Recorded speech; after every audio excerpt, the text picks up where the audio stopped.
میرا نام نتاشا ہے مگر مجھے نشو کے نام سے پکارا جاتا ہے۔ ایک لوور مڈل کلاس گھرانے میں آنکھ کھولی، بچپن شرارتیں کرتے ہنستے کھیلتے گزرا، ساتھ ساتھ اسکول جانا بھی رہا۔ ہمارے اسکول کی ایک ٹیچر میڈم نازش شروع دن سے ہی مجھے بہت اچھی لگتی تھی۔ وہ بچوں سے بہت پیار کرتی، شفقت سے پیش آتی، ان کے پڑھانے کا انداز بہت اچھا تھا، تو یہی وجہ تھی کہ وہ میری آئیڈیل تھی۔ انہیں دیکھ دیکھ کر میرے دل میں بھی شوق پیدا ہوا کہ میں بھی استانی بنوں، تو اکثر محلے کے چھوٹے چھوٹے بچوں کے ساتھ استاد شاگرد کا کھیل کھیلتی۔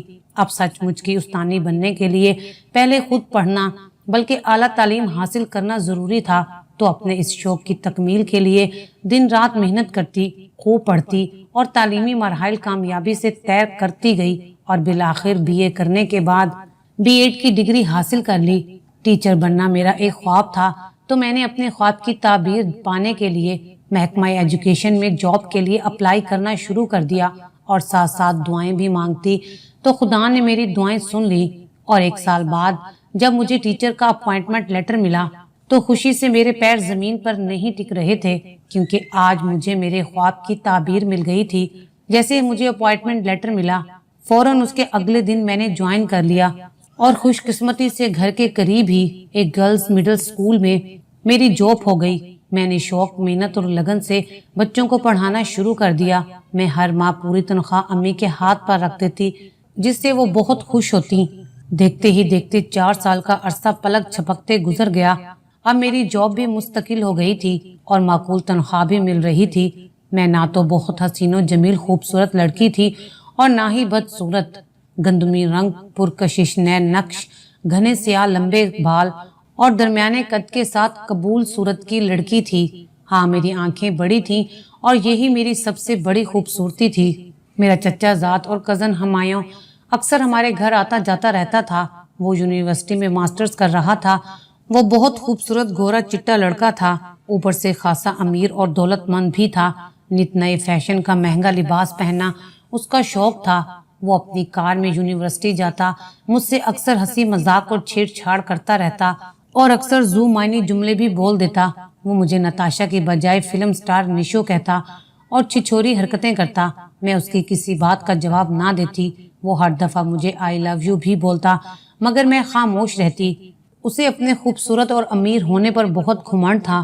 اس کی یہ بات مجھے اچھی نہیں لگتی تھی۔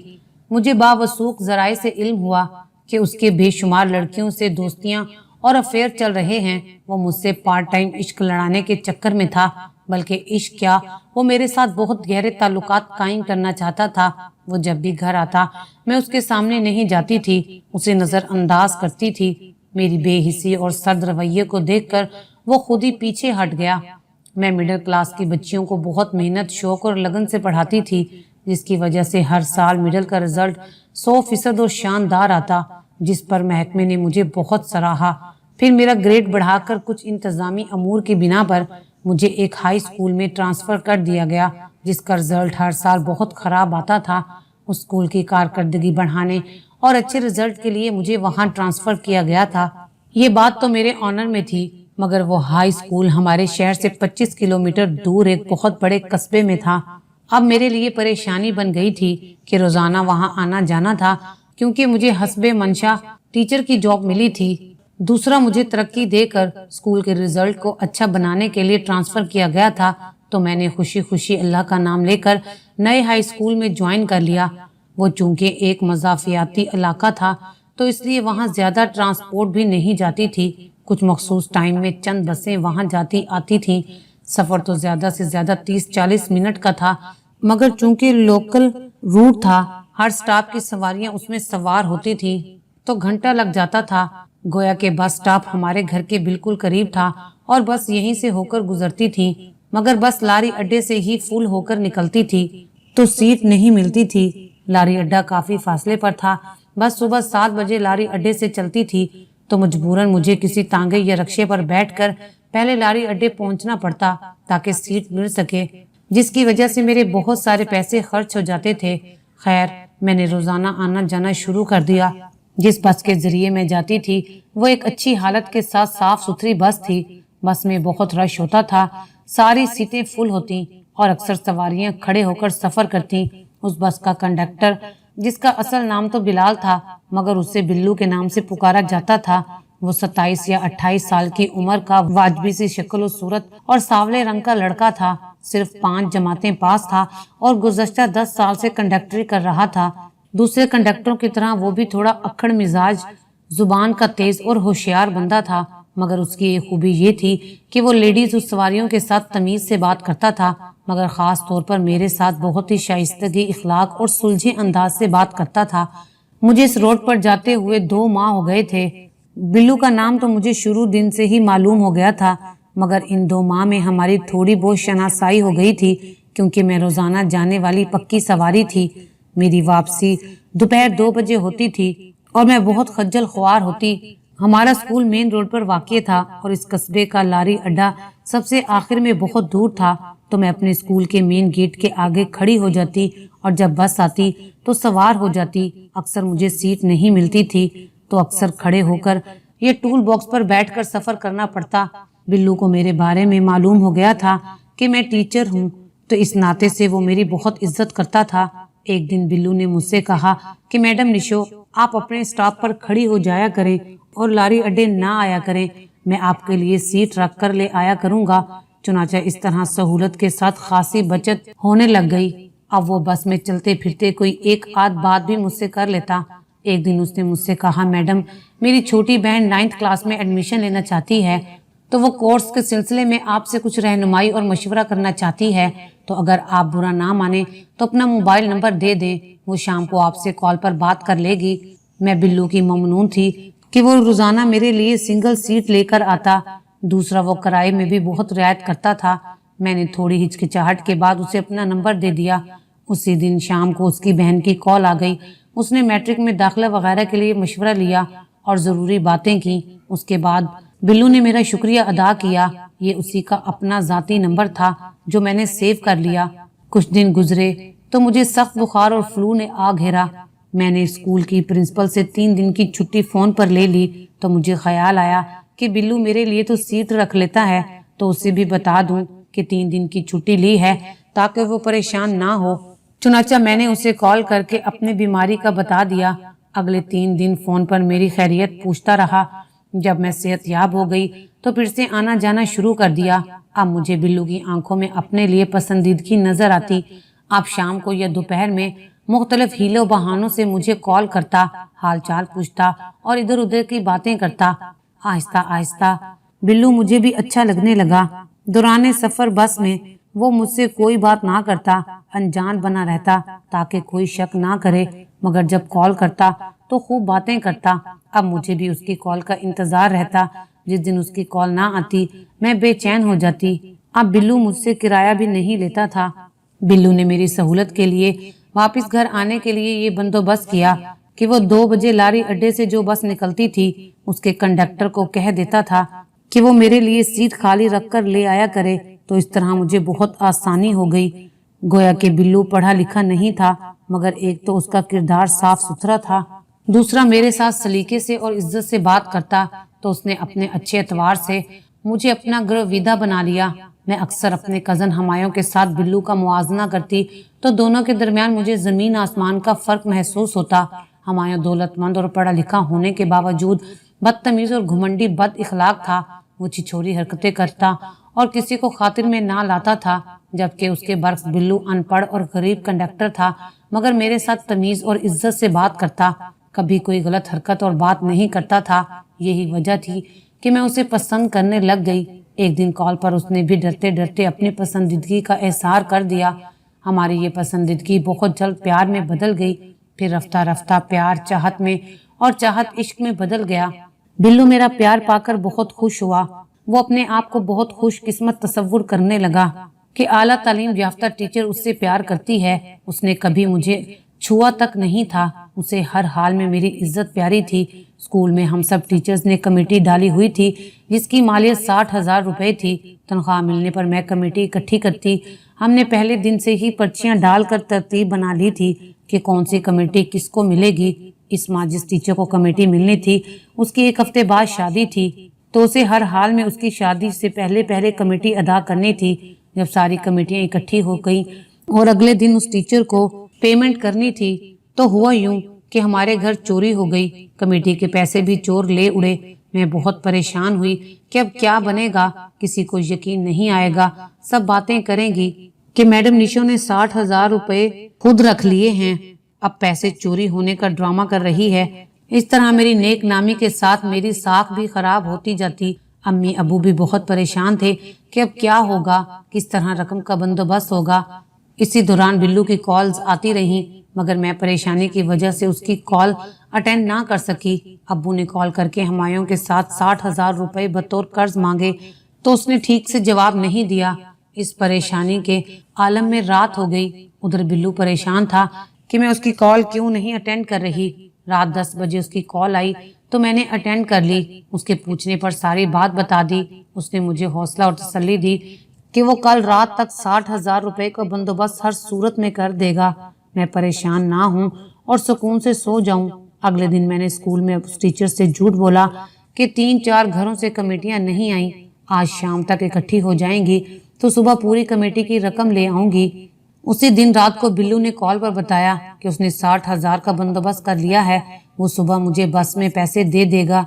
चुनाचा अगले रोज उसने हस्बे वादा मुझे 60,000 रुपए चुपके से पकड़ा दिए। इस तरह मेरी इज्जत रह गई। अब बिल्लू मेरा मोहसिन था, मैं दिलो जान से उस पर फिदा हो गई। हमारा इश्क दिन ब दिन परवान चढ़ने लगा। अब हम दोनों एक दूसरे के बगैर नहीं रह सकते थे। मैं बिला नागा स्कूल जाती और सिर्फ बिल्लू की खातिर जाती, क्योंकि अब वो मेरा महबूब था। एतवार को छुट्टी होती और ये दिन मुझ पर बहुत भारी गुजरता। कुछ अरसे के बाद जब मैंने थोड़े थोड़े करके पैसे लौटाना चाहे तो बिल्लू ने पैसे लेने से इनकार कर दिया। मुझे मालूम था कि वो बहुत गरीब है। पता नहीं उसने किस तरह एक दिन में इतनी बड़ी रकम का इंतजाम किया था। मैंने बहुत इसरार किया, उसकी मिन्नतें की कि अपने पैसे वापस ले लो, मगर उसकी एक ही जिद थी कि निशो ये रकम तुम्हारी जूतियों पर कुर्बान, तुम मेरा इश्क हो, मेरा सब कुछ तुम्हारा है, मैं पूरी जिंदगी तुमसे पैसे नहीं लूंगा। फिर उसने मुझे अपने प्यार की कसम दी कि पैसे वापस करने तो दूर की बात, अब पूरी जिंदगी का जिक्र भी नहीं करना। मजबूरन मुझे इसकी जिद के आगे हथियार डालने पड़े।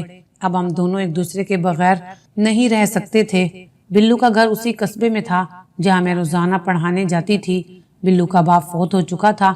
उसकी एक छोटी बहन नुसरत, जो कि मैट्रिक में पढ़ रही थी, जिसने फोन पर मुझसे बात की थी। नुसरत से छोटा जमाल था जो 7वीं में पढ़ रहा था।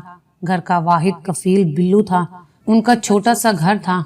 मैं एक बार उनके घर जा चुकी थी। बिल्लू की बहन नुसरत ने बड़े चाव और इसरार से मुझे बुलाया था।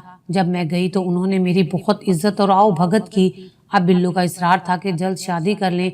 मेरा भी यही दिल था। चुनाचा मैंने बिल्लू से कहा कि अपनी अम्मी को रिश्ता मांगने हमारे घर भेजो। तो इतवार को उसकी अम्मी और उसकी बहन मेरा रिश्ता मांगने आई। अम्मी अब्बू को ये रिश्ता पसंद नहीं आया, क्योंकि मेरा और बिल्लू का कोई जोड़ नहीं था। मैं एक आला तालीम याफ्ता सरकारी टीचर और बिल्लू एक गरीब अनपढ़ बस कंडक्टर। अम्मी अब्बू ने इनकार तो नहीं किया, मगर सोचने के लिए टाइम ले लिया। वो इस रिश्ते पर राजी नहीं थे। उनका मौक़िफ़ अपनी जगह पर 100% दुरुस्त था, मगर मैं अपने इश्क के हाथों मजबूर थी। मैंने भी जिद लगा ली कि अगर शादी करूंगी तो सिर्फ बिल्लू से, वरना किसी से नहीं करूंगी। पूरा 1 महीना घर में ये कशमकश चलती रही। आखिरकार मेरी जिद के आगे अम्मी अबू मजबूर हो गए और उन्होंने बेदिली से ये रिश्ता मंजूर कर लिया। उन्हें ये खतरा नजर आ रहा था कि मैं चोरी छुपे उससे शादी ना कर लूं, इस तरह बहुत बदनामी होगी। बिल्लू के इश्क का जादू सर पर चढ़कर बोल रहा था। हाँ, अगर अम्मी अबू ना मानते तो मैंने वाकई ही बिल्लू के साथ कोर्ट मैरिज कर लेनी थी। मैंने उसी वक्त कॉल करके बिल्लू को खुशखबरी सुना दी, जिसे सुनकर वो भी खुशी से दीवाना हो गया। अलगर्ज हमारी शादी की तारीख मुकर्रर कर दी गई। अम्मी अबू इस रिश्ते से नाखुश थे और बेदिली से शादी की तैयारियां कर रहे थे। जिसने भी इस रिश्ते के बारे में सुना, हैरत से मुंह में उंगलियां दबा ली। हर कोई ये कह रहा था कि निशो की अक्ल घास चरने गई है। निशो ने पढ़ लिख कर गवा दिया। हमायों को जब इस रिश्ते का पता चला तो मेरा सबसे बड़ा मजाक उसने उड़ाया और मुझे लेडी कंडक्टर का खिताब दिया और साथ में ये भी कहा, उस्तानी जी, तुम्हें प्यार करने के लिए एक अनपढ़ गवार कंडक्टर ही मिला। अलगर्ज इस तरह की बातें मुझे सुनाई देती रहीं और मैंने किसी की परवाह नहीं की। और फिर वो दिन आन पहुंचा जिसका मुझे बेचैनी से इंतजार था। मैं मिस नताशा से नताशा बिलाल बनकर अपने महबूब और अपने पिया के देश आ गई। मैं दुल्हन बनी बहुत प्यारी और खूबसूरत लग रही थी क्योंकि मुझ पर बहुत रूप चढ़ा था। सब बिलाल की किस्मत पर रश कर रहे थे, जिसे इंतहाई खूबसूरत पढ़ी लिखी सरकारी टीचर मिल गई थी। आज हमारी शादी की पहली रात थी। हम दोनों खुशी से निहाल थे कि हमने एक दूसरे को पा लिया था। बिलाल ने मुझे छोटा सा सोने का लॉकेट पहली रात तोहफे में दिया, जबकि मैंने उसे कीमती घड़ी और चांदी की अंगूठी जिस पर छोटा सा NB कुंदा करवाया था तोहफे में दी। मुझे बिलाल के घर और खानदान में बहुत इज्जत मिली। बिलाल की बहन नुसरत और छोटा भाई जमाल मुझे भाभी की बजाय बाजी कहते। बिलाल की अम्मी यानी मेरी सास मेरा बहुत ख्याल रखती। बेटी बेटी कहते उनकी जुबान ना थकती। शादी के बाद हमने लाहौर इस्लामाबाद की सैर की। मेरी छुट्टियां खत्म हो गईं तो मैंने ड्यूटी के लिए स्कूल जाना शुरू कर दिया। मेरा रोजाना का बस सफर खत्म हो चुका था। बिलाल ने मुझे रिक्शा लगवा दिया था जो सुबह मुझे स्कूल छोड़ देता और दोपहर को वापस घर पहुंचा देता। भले बिलाल एक सादा सा गरीब और अनपढ़ बस कंडक्टर था, मगर हकीकत में बहुत अच्छा और प्यार करने वाला इंसान था। वो मेरी हर बात अच्छे बच्चों की तरह मानता। मुझे नहीं याद उसने कभी मेरी कोई बात रद्द की हो। बिलाल में एक खराबी थी, वो ये कि वो निस्वार रखता और सिगरेट पीता था। उसकी ये आदतें मुझे बहुत नागवार गुजरती थीं। मैं बेड पर बैठी होती तो अक्सर बिलाल मेरी गोद में अपना सर रखकर मेरी तरफ देखता रहता और मैं उसकी तरफ देखती रहती। आज भी हम एक दूसरे को इसी तरह प्यार से देख रहे थे तो मैंने बिलाल को मुखातिब किया तो वो बड़े मुद्दबाना अंदाज से बोला, जी मलका आलिया, हुक्म, गुलाम हाजिर है। तो मैंने बड़े प्यार से कहा, निस्वार रखना और सिगरेट पीना छोड़ दो मेरी रानी, मेरी मलका आलिया। मेरी क्या मजाल जो हुक्म से सरताबी कर लूं। आज से दोनों का खाना पीना बंद। और फिर वाकई उसने दोनों छोड़ दी। बिल्लू मुझसे एक पाई नहीं लेता था। मैं अपनी पूरी तनख्वाह लाकर उसके हाथ पर रखती, मगर वो कहता, निशो ये तुम्हारी कमाई है, इस पर सिर्फ तुम्हारा हक है। तो मैं कहती, बिल्लू जी मैं तुम्हारी हूँ और मेरा सब कुछ तुम्हारा है, तो ये तनख्वाह भी तुम्हारी है। मगर वो ना लेता। इसी तरह हर माह हमारी तकरार होती तो मुझे हार मानना पड़ती। बिल्लू की अम्मी ने मुझे सकी माँ की तरह प्यार किया। नुसरत और जमाल मुझे अपनी भाभी की बजाय सकी बड़ी बहन समझते। सच पूछिए तो घर जन्नत का नमूना था। हर तरफ प्यार, मोहब्बत, इज्जत और एहतराम था। घर बहुत पुराना खस्ता हाल था तो मैंने अपनी तनख्वाह से पैसे जोड़कर घर को असर नो तामीर करवाया। तो इस मौके पर मैंने बिल्लू की एक ना सुनी और उसके मना करने के बावजूद घर का काम करवाया। आने वाले 12 सालों में अल्लाह ने हमें औलाद की नेमत से नवाजा। 3 बेटियां और 2 बेटे हुए। बिल्लू ने मेरे कहने पर 5 वक्त की नमाज अदा करना शुरू कर दी।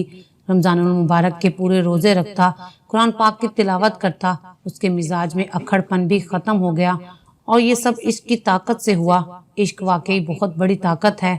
हमारी जिंदगी में प्यार के साथ साथ बहुत सुकून था। जिंदगी बड़े आराम और सुकून से गुजर रही थी, मगर बिल्लू में एक बहुत बड़ा एहसास महरूमी पैदा हो गया था। वो ये कि वो चाहता था कि उसकी अपनी एक बस हो और वो खुद बस चलाया करे। अब जाहिर है अपनी बस खरीदने के लिए लाखों रुपए चाहिए थे, जो कि हमारे पास नहीं थे। बिल्लू इसी सोच में अक्सर उदास रहने लगा तो मैंने उसे मशवरा दिया कि ऐसा करते हैं, कमेटियां डालकर कुछ रकम जमा कर लेते हैं, तो इससे तुम एक सेकंड हैंड वैन खरीद लेना और खुद चलानी शुरू कर देना। पहले तो वो नहीं माना। जब मैंने अपनी कसम दी तो मान गया। मैंने अपनी पूरी तनख्वाह की कमेटी डाल ली तो इस तरह 5 लाख रुपए जमा हो गए। एक बहुत अच्छी हालत की वैगन 8 लाख रुपए में मिल गई। बाकी की रकम की माहवार किस्तें मुकर्रर हो गई तो बिल्लू ने अल्लाह का नाम लेकर खुद वैगन चलानी शुरू कर दी, जिसकी वजह से आमदनी बहुत बढ़ गई। बिल्लू किस्त की रकम अदा करके बाकी सारे पैसे मेरे हाथ पर रख देता, जिन्हें मैं कफायत शुआरी से खर्च करती। अगले 2 सालों में वैगन की सारी किस्तें अदा हो गईं। अब प्रोग्राम ये बना कि फिर कमेटियां डाली जाएं और मजीद रकम जमा की जाए और वैगन बेचकर बिल्लू बस खरीद ले। चुनांचे इस मकसद के लिए मुश्तरका कमेटियां डाली गईं, मगर कुदरत को कुछ और ही मंजूर था। एक दिन बिल्लू ने लारी अड्डे में सर्विस करवाने के लिए वैगन सर्विस स्टेशन पर खड़ी की और वैगन के कुछ पार्ट्स खरीदने स्पेयर पार्ट्स की दुकान की तरफ जा रहा था तो सड़क क्रॉस करते हुए एक तेज रफ्तार बस के नीचे आ गया और मौके पर ही दम तोड़ गया। जब बिल्लू की लाश घर आई तो मुझ पर गिशी के दौरे पड़ने लगे। मुझे अपना कुछ होश ना रहा। मैं सदमे से पागल हो गई। मेरे अजीज, मेरे इश्क, मेरे मजाजी खुदा को मनो मिट्टी के नीचे दफन कर दिया गया। मुझे संभलने में पूरा 1 साल लग गया और जब मैं बेवा हुई, इस वक्त मेरी उम्र 30 साल थी। मैंने बड़ी मुश्किलों से अपने आप को संभाला, अपने 5 बच्चों की खातिर जो मेरी और बिल्लू के प्यार की निशानी थी। बिल्लू की अम्मी का इंतकाल हो चुका है, नुसरत की शादी कर दी। जमाल को जब यहाँ रोजगार ना मिला तो वो बैरून मुल्क कमाने के लिए चला गया। मैंने वैगन के लिए ड्राइवर रख लिया जो बड़ी ईमानदारी से वैगन चलाता है और एक माकूल रकम हर माह मुझे देता है। मैं दिलो जान से बच्चों की परवरिश कर रही हूँ, उन्हें माँ और बाप का प्यार देती हूँ और किसी चीज़ की कमी नहीं आने देती। हाँ, मगर मेरी ज़िंदगी में बहुत बड़ा खला और कमी है तो वो सिर्फ बिल्लू की है। मेरी रातें सूनी हो गई हैं, रातों की तन्हाई डसती है, मगर मुझे अपने इर्द गिर्द बिल्लू के मौजूद होने का एहसास होता है। यूं लगता है वो मेरे पास है। मैं ख्यालों में उससे ढेरों बातें करती हूँ। मुझे अकेले बातें करते देखकर बच्चे जेरे लब बुड़बुड़ाते रहते हैं, मगर उन्हें क्या मालूम, मैं तो अपने बिल्लू से बातें करती हूँ। ये बिल्लू का इश्क ही तो है जिसने मुझे अब तक जिंदा रखा हुआ है।